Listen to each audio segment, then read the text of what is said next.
wasn't shit. What's up YouTube, it's Nasty Nate, and today I'm out at the lot. Got old girl warming up over there.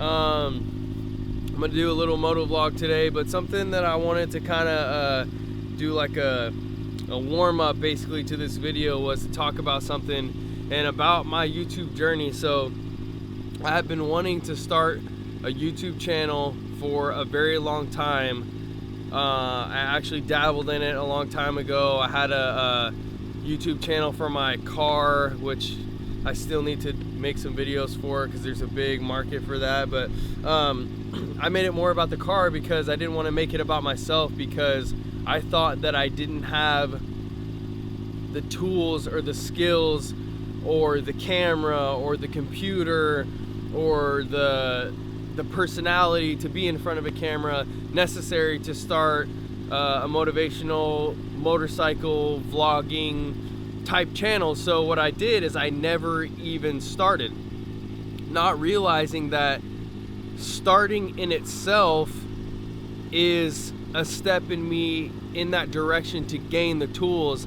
And so I was thinking last night, like, where in my life have I started something or continued to do something when I didn't have the necessary tools? And I was staring at my bike and I just started thinking back on my riding career, and that was literally the prime example. And I can even go show you right now, like, so my bike right now has seen better days.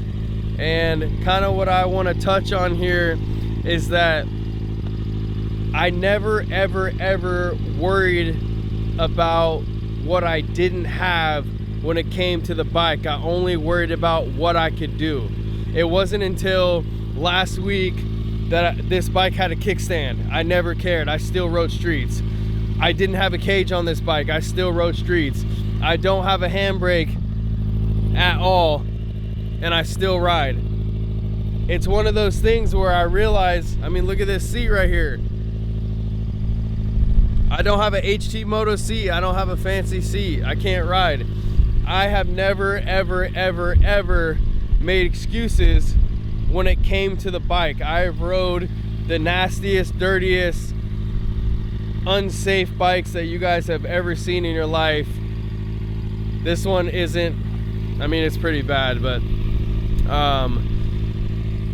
I kind of want to just start this out with you guys today, in that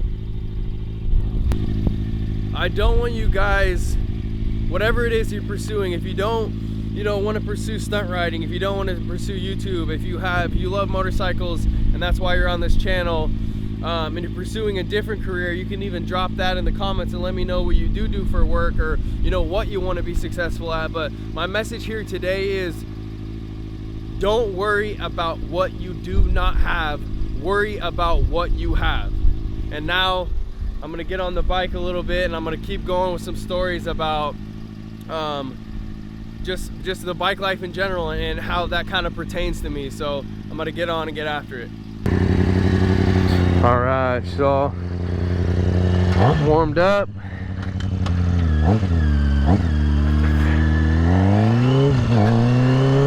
Check my angle here. Check my brakes.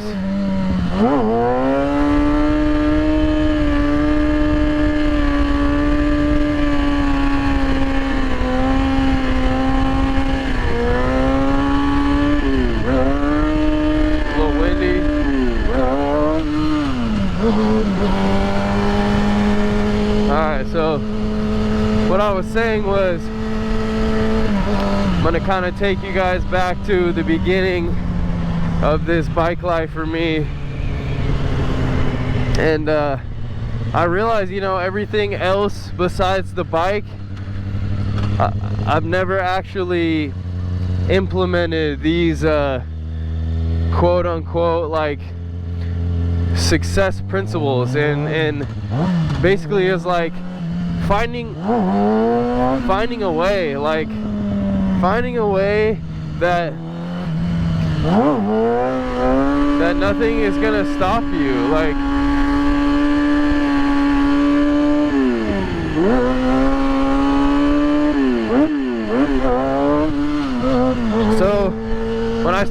riding, I bought a 636, and I bought it from this dude. It was a piece of shit. I overpaid for it. I was young, I didn't care, and it lasted about 2 months until I wrecked it. I was late for work.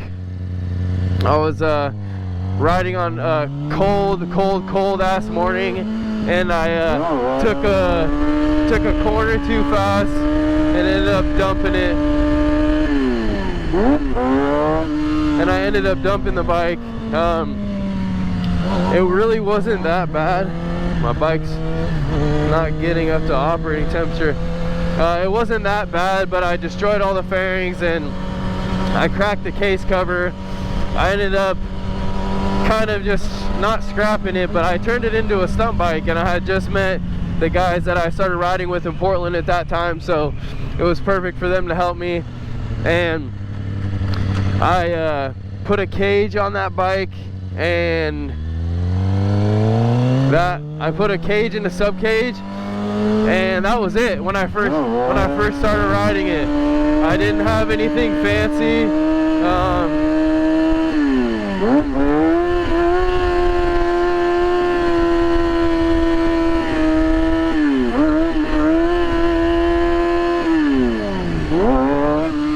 Bike is running funky.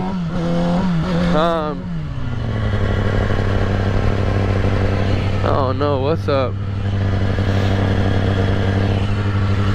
I didn't have anything fancy on my bike. I took it to the lot and I rode it, and the first day I crashed. No round bar, no nothing, destroyed the tail, bent the clip-ons, all that.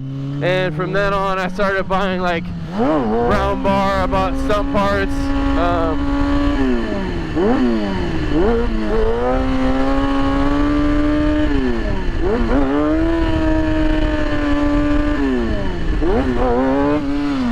Bike is running real funny. I bought stunt parts for it, and I would go to the lot 3, 4, 5 times a week trying to learn how to, at that point I was learning idle because I was riding the lot with a lot of guys that rode lots, and I would just beat the shit out of that bike. I mean, I slammed it into a wall. It had a tuck frame. I still rode it. I still rode it on the street. I ran it out of coolant and it overheated. I mean, it was leaking gas, it was leaking oil, and I didn't know how to work on it. I did my absolute best to work on that bike, but I had no idea how.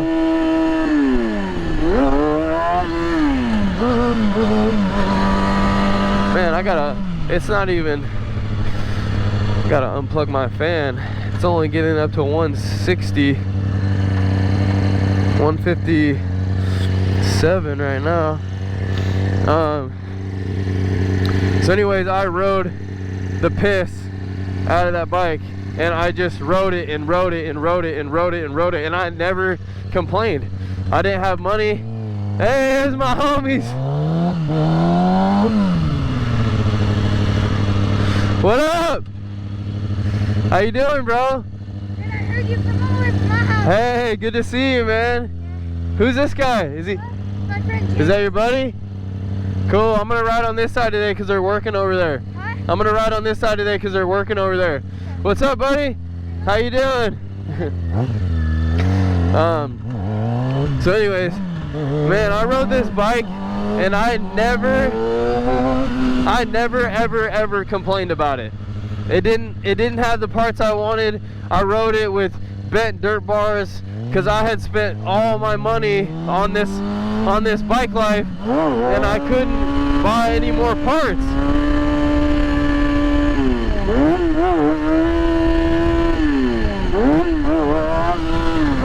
I couldn't buy any more parts, so I just rode it and rode it and rode it and rode it. Finally, I got another bike. It was a silver bike that I crashed on in Fresno.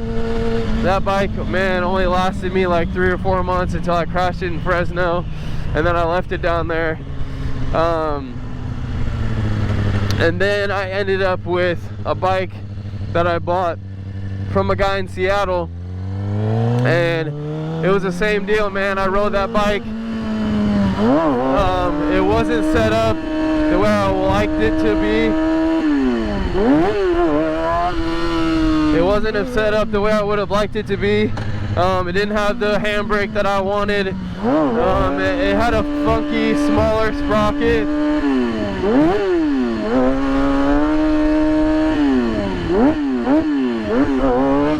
It had a funky, smaller sprocket I didn't like. It was weird. It felt like I was riding between gears. I wanted to be in second and I had to be in first, and when I was in second it felt like I was in third, but I didn't have the money to change the sprocket, so I rode it how it was. I made do with what I had. So that bike, I ended up crashing. I ended up getting it set up the way I actually wanted it. I ended up getting it set up the way I actually wanted it. Got fairings on it. Did a frame swap, and because the frame was bad, did a frame swap on it, put it all together. I had never taken a bike apart before. It was the first time ever attempting.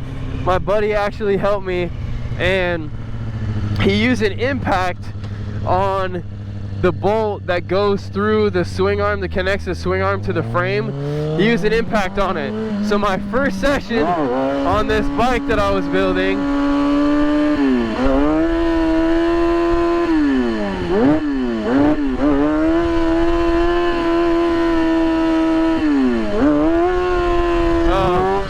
the first session on this bike that I was building, the frame cracks. I was so disappointed. I go back home, put the other frame in, put the motor in, literally the same exact day. Went out the next day. What up? What up? Went out the next day and rode the bike again. After that bike, actually, I took it to Arizona. I got the fairings painted, got it all looking pretty. I took it to Arizona, and it was running.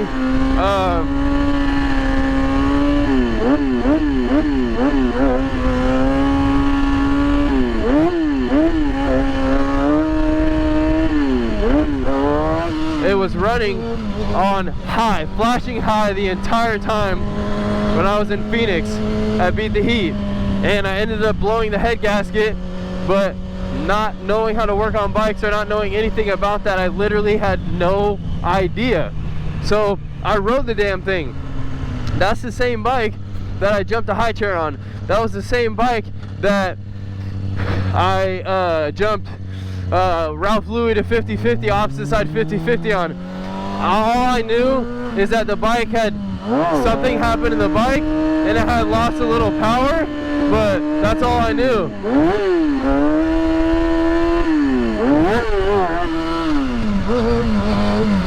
Bike's running funny. When it's in a wheelie, it's not even letting me get the limiter. Anyways, all I knew was that the bike had lost a little power. I never made any excuses. I never not rode because my bike ran funny.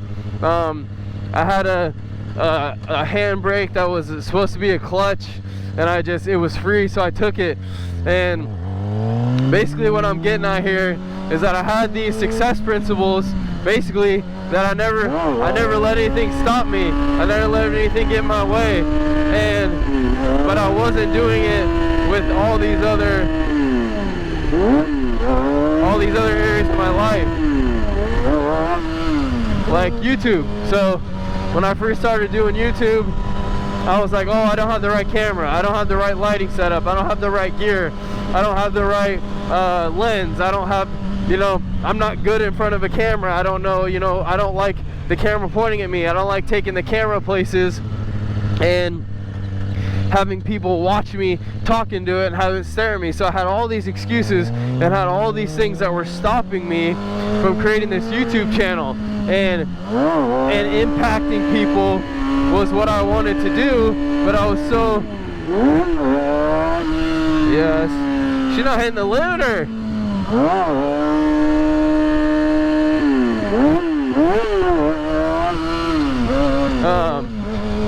And so what I wanted to do is I wanted to impact people, but I was letting all these things that I quote unquote didn't have, which I did have them all. I have a great camera. You know, the lighting is not super necessary. You know, all these things I was making excuses of, and you know, I wasn't ever going to get good talking in front of a camera if I didn't talk in front of a camera. So my point is that stop making excuses and stop limiting yourself with what you have and just start. Like, if you don't start, you're never gonna get anywhere. And so that's why I'm really grateful for this bike, because it really taught me like that I could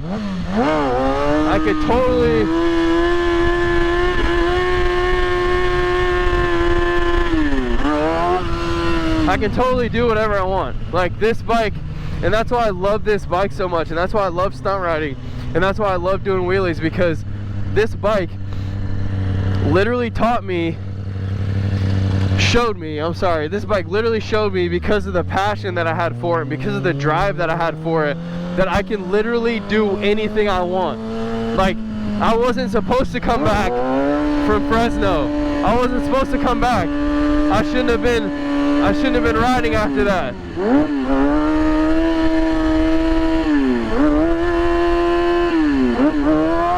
I shouldn't have been riding after that. You know? I mean, my accident wasn't that bad, but if you take it from an outsider's perspective, that I hit a car going 65 miles an hour, I'm blessed. I'm blessed that I only had 2 broken hands. I'm blessed that I only, you know, destroyed my ankle and destroyed ligaments in my legs. Like, I can still walk. I mean, I can still ride this damn bike. And I should, you know, I never made excuses. I rode with the cast on. As soon as I got back from Fresno, I went to the lot in a wheelchair and watched everybody ride. Like, this bike has driven me to do so much.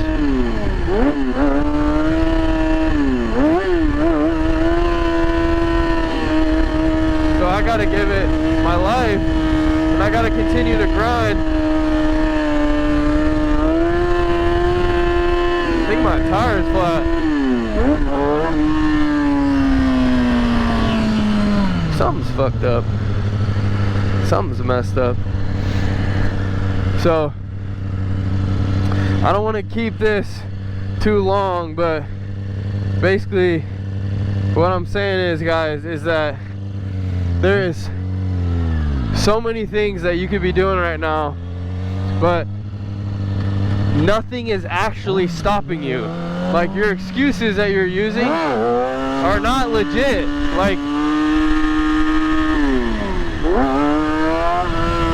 you don't need all the things that you think you need to start. Like, if you want to start a YouTube channel, your iPhone records 4K. You don't need a DSLR. You don't need a mirrorless camera to start a YouTube channel.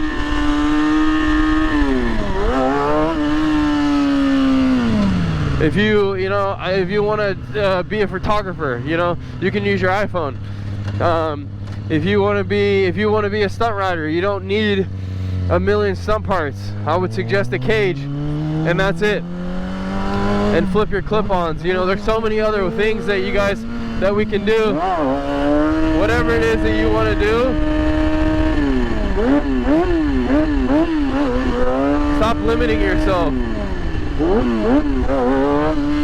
And that's what I've done for a very long time with everything other than the bike. I've always limited myself. I've limited myself when it came to a relationship. I limited myself when it came to my work, what I was capable of as an entrepreneur, or as, you know, a motivational speaker, or as anything like that. I always limited myself. I don't have this, I don't have that, I don't have the education, I don't have the mindset, blah blah blah blah blah. But I had the mindset and the principles the whole entire time when I was on this bike. So stop Stop limiting yourself and making excuses, and they really are excuses.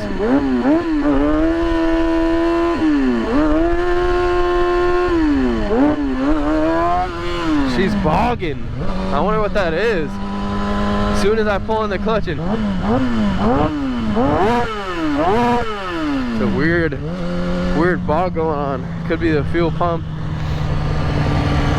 I'm not sure, but anyways, I'm still gonna ride it. That's a perfect timing for this, is that I'm still gonna ride this bike, and I'm not gonna make excuses. I'm gonna work with what I have. I drove an hour to come to the ride this spot, and I'm not gonna turn around and go home because the bike's not running exactly where I wanted it to. It's still doing wheelies, and I can still ride it, so I'm gonna continue to do that. Thanks for tuning in today, guys. And like, subscribe, comment. Please share this video with a friend if you gained some value and you thought it was helpful or you enjoyed it. And I will catch you guys in the next one.